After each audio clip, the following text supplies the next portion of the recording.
This is a woman who really created this opportunity for other women to run. If you take Joni out of the equation, what would running look like for women today? It would probably look a lot different. We needed that current to start.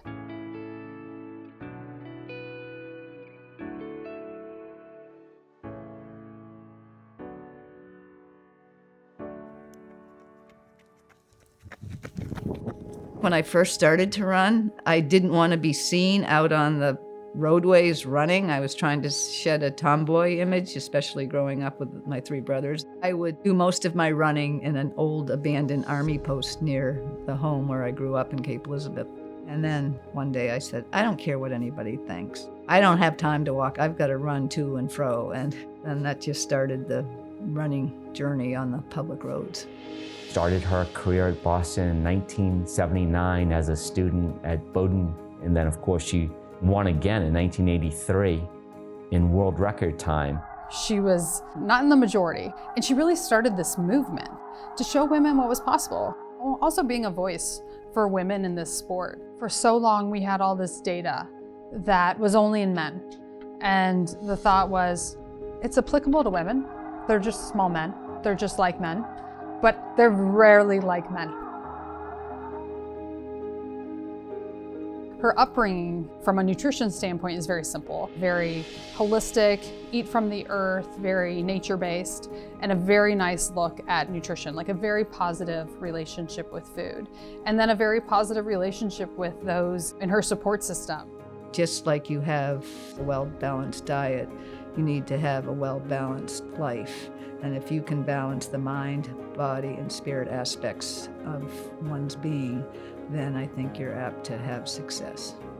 I mean, I tell people all the time, as an elite athlete, I used to plan my day around my running. And then when I became a mother, I planned my running around my day, but I still fit it in. She's an inspiration. What stands out is not that she's this Olympic gold medalist, but that she makes everyone who she comes into contact with feel so good about whatever they're striving for. For women to see that it's not that you need to peak when you're in your 20s, but that you can keep going into your 60s, and that success can be defined in different ways. I actually said to my coach, Bob Seveny, before the Olympic marathon, whoever wants this race the most is going to win. And I guess I wanted it more than anybody else. My career was going to be over in 2008. It was going to be my last marathon. It was an Olympic trial in Boston where I had run my first marathon. And I thought, you know, this tells a great story. I'm going to try to run a sub 250 at the age of 50 in a marathon in Boston where I started my career.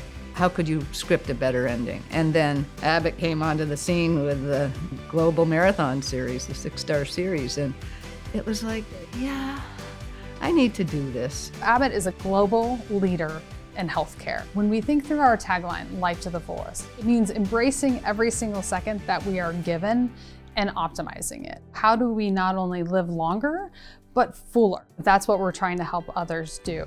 Living life to the fullest is what I've been doing. When I think of 40 years, I think that's a long time. And sometimes 1984 seems like it was yesterday. But the fact is, I still compete with myself. I really don't care what other people think about my performances. I just think about what I think about my performances. When you're a legend, you leave a legacy, and she's still going. The marathon is really a metaphor for life. We don't know what life is going to hand us, and we don't know what's around the next bend. There are no shortcuts in life. Run your own race.